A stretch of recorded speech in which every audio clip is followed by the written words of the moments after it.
Good afternoon, everyone, and welcome to another episode of Nakshatras, in which today we'll be doing Magha Nakshatra. However, before we move on, I'd like you to subscribe to the channel so that you're posted with all videos which I do. Talking about Magha Nakshatra, it is the 10th Nakshatra and it falls in the Regulus constellation. Being a brightest star, you can see it with your naked eyes. Now it falls in the Leo domain, so you'll get the sun energies over there, the Leo energies over here, and it's more of a lineage oriented functioning which you get to see in the nakshatras. Yes, depending upon which pada, how exactly the individual will be. I'll talk about all this in details. Majorly, what I see over here is the sun energy, the Leo energy, the kingly, disposition of things. It, as we know that Leo is a depositor of all the kingly attributes, and even when you talk about the symbol of Magha Nakshatra, we get the throne or else a palanquin. Now, Magha means something which is great and mighty, and a throne and a palanquin both are used to make the ones who are, great or else mighty to be seated on it, right? So, here it's the throne, it's an ancestral throne which you've got. So, whatever your ancestors have done, your Pitris have done, as Pitris here becomes a deity, the planet of this nakshatra would be Ketu, representing the past karmas. So, whatever you reap, whether it is good, whether it's the rewards of what your ancestors have done, or whether it's the punishments of what your ancestors have done, will show in this nakshatra when it is prominent. Prominent would be if you, any nakshatra would be prominent, as I've told you, if you've got your ascendant, if you've got your Atma Karaka, if you've got your sun or your moon. If it's moon, it will show what qualities you possess within you. What's your thinking pattern? How aligned are you with your ancestors? How much is it that you've come over here on this earth plane to fulfill your ancestors' desires? It will show your desires within, and when you will go ahead and you will check, you will find your desires are linked to your ancestors. So moon plays a very important part over here. Now when we're talking about the animal sign is the male rat, because as we know, the male rat has a very, very strong sexual urge, and it is very important for us to know that we all are incarnations of our ancestors. When we didn't have, if we didn't have the this kind of an approach, wherein what a male rat does is it reproduces every single day till the time it dies. So at that time, our ancestors also had to go through a sexual act to go ahead and create a lineage and create more and more of their offsprings. And today we are here in the form of our ancestors itself. We all are living lives of our ancestors come in some form, specifically with the Magha Nakshatra person.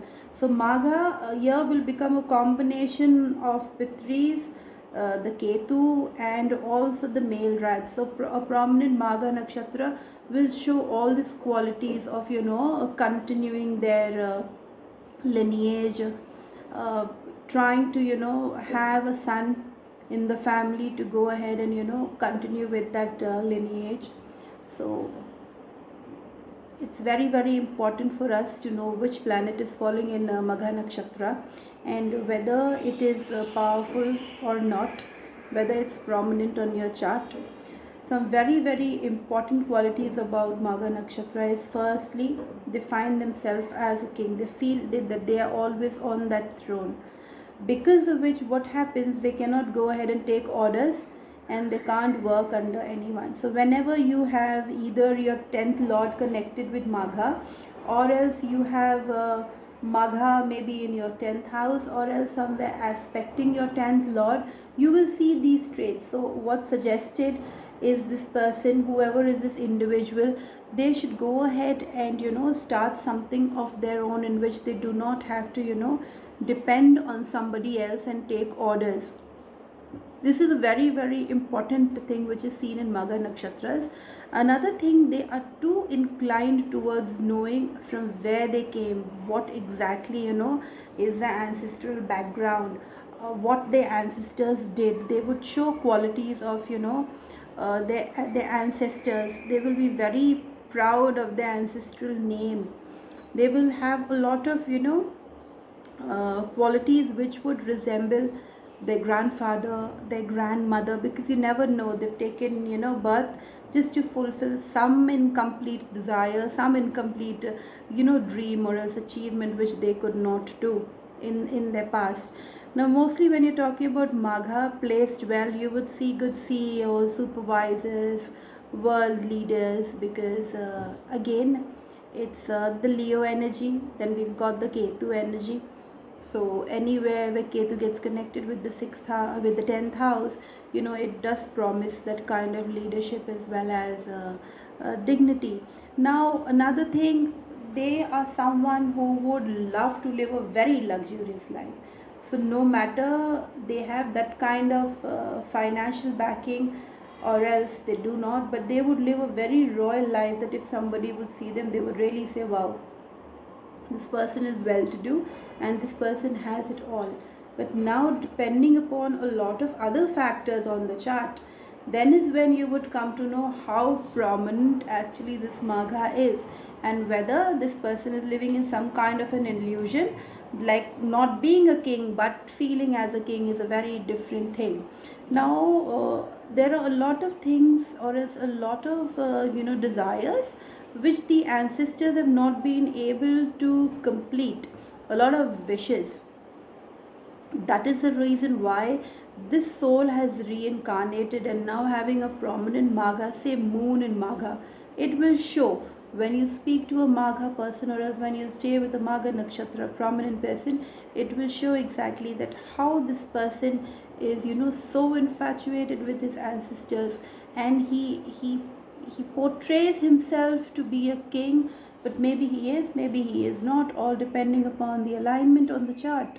Now, when you're talking about, another quality, they always find themselves very royal, very loving to stay a very luxurious life. Now, royalty would be something which they feel that they own it, it's in their bloodstream, because this is coming back from the ancestors. And apart from this, they have a very, very high sexual urge. So a Magha native is somebody who would focus majorly when you're talking upon, you could say, bed pleasures, and reproducing more and more offsprings. This is something which is always seen. Now when you're talking about the esoteric side, Ketu playing an important role over here in this nakshatra. Yes, this person would be inclined to the esoteric side also. So you could say very good astrologers, people working with anything to do with the esoteric field, tarot readings, anything in which you get enlightenment. If you have Magha placed well in your chart, that would definitely give you, very prominent results of Magha Nakshatra. Now, talking about Padavan, it falls in the Aries of Mars. Mars is a ruler over here. So, you'll get all Martian qualities in this specific Pada. And here you see wealth, leadership, assertion, and courage is something which is very, very common. The second pada falls in the Leo Navmash. The second pada of this falls in the Taurus Navmash. After Aries, we've got Taurus, and here you get to see qualities of Leo as well as you see qualities of Taurus. So you've seen there are multiple planets coming in the picture, so you will see a blend of qualities. Very auspicious. However, you would get a lot of favors from your superiors in this specific nakshatras.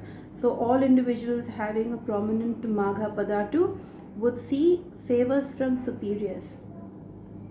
Talking about the third pada is the Gemini pada, and it falls in the Gemini Navmash. I'm sorry, Mercury plays an important role over here. So planets here succeed through group activity, because when you're counting signs, it would be 11th from